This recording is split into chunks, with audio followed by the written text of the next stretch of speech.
Deep under Clover Hill, 3 bunnies, Nibbles, Thumper and Tilly, peeked out of their burrow. "It's gone," Tilly gasped. The moonstone, the glowing gem that lit their tunnels, had vanished. Without it, the warren would fall into darkness. "We must find it," said Nibbles, stuffing carrots into a satchel. Their journey began under starlight, hopping past sleepy owls and whispering winds. Suddenly, paw prints, big ones, led into the foggy woods. "Something took it," Thumper gulped. Bravely they pressed on, their ears twitching at every crackle. At the heart of the woods stood a towering badger holding the moonstone. "I borrowed it." "For my sick cub," he rumbled.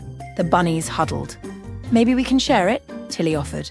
And as the moonstone's glow lit both burrows that night, the 3 brave bunnies learned that sometimes courage meant kindness too. In the heart of Willow Jungle, fierce Rawclaw the tiger prowled, feared by all. But one day, something tiny landed on his nose. A bumblebee. "Shoo!" he growled, crossing his eyes to see it. But the bee didn't buzz away. "I'm Buzzlin," as it said, wings shimmering. "And you, sir, need my help." Rawclaw scoffed. "I'm the king of this jungle." But Buzzlin buzzed closer. "A storm's coming. A flood. And only I know the way to higher ground." Thunder rumbled in the distance. Rawclaw hesitated, then nodded. "Lead me." And so the mighty tiger followed the tiniest guide, weaving through secret tunnels and hidden paths as the skies darkened. Behind them, water rushed. Ahead, hope glimmered. "Why are you helping me?" Rawclaw finally asked. Buzzlin smiled. "Because even the strongest need a friend." Deep under Clover Hill, 3 bunnies, Nibbles, Thumper and Tilly, peeked out of their burrow. "It's gone," Tilly gasped. The moonstone, the glowing gem that lit their tunnels, had vanished. Without it, the warren would fall into darkness. "We must find it," said Nibbles, stuffing carrots into a satchel. Their journey began under starlight, hopping past sleepy owls and whispering winds. Suddenly, paw prints, big ones, led into the foggy woods. "Something took it," Thumper gulped. Bravely they pressed on, their ears twitching at every crackle. At the heart of the woods stood a towering badger holding the moonstone. "I borrowed it." "For my sick cub," he rumbled. The bunnies huddled. "Maybe we can share it," Tilly offered. And as the moonstone's glow lit both burrows that night, the 3 brave bunnies learned that sometimes courage meant kindness too. Shelley the snail longed for speed. Every day she watched Skitter, the jetpack squirrel, zoom across the park. "Oh, to fly," she sighed. "Why so glum, slowpoke?" Skitter grinned, zipping by. "I wish I could go fast," Shelley said. "Hop on," he said, "but I'm a snail." "Perfect." Skitter strapped her on and, whoosh, they soared over trees and puddles. "Whee!" Shelley cheered. Suddenly jammed controls, spiralling down, Skitter panicked.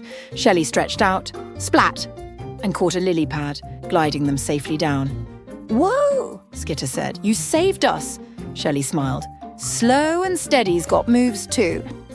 In a dusty attic, Dostella found a pair of old sneakers glowing faintly under moonlight. She slipped them on, and they hummed. Suddenly, she floated an inch above the floor. "Cool," she laughed, twirling. But then the sneakers sprinted out the window. "Hey, who's driving these?" she shrieked as they dashed across the rooftops, over fences, into the sleeping city. The sneakers stopped before an old shoe store. Inside, shelves shimmered with glowing shoes.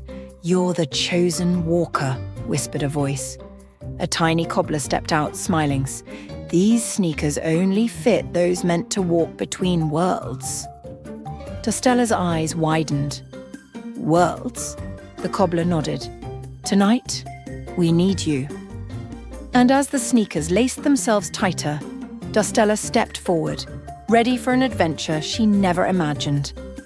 Zeke never liked his backyard. "It's boring," he sighed. But one morning, he spotted a strange vine curling up the fence. It shimmered like soap bubbles. "Weird?" He poked it. And pop! A giant bubble grew from the vine and swallowed him whole. "Whoa!"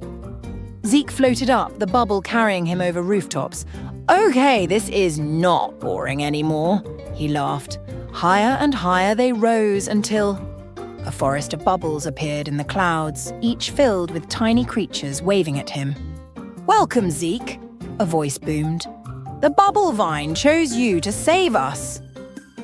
"Save you?" Zeke blinked. But before he could ask more, the bubble began to wobble. "Hold on," the voice cried. "The bubble storm is coming."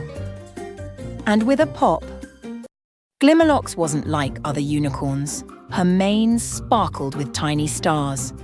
"One day, I'll fly to space," she dreamed. And one night, as she gazed at the moon, a spaceship crash-landed in the meadow.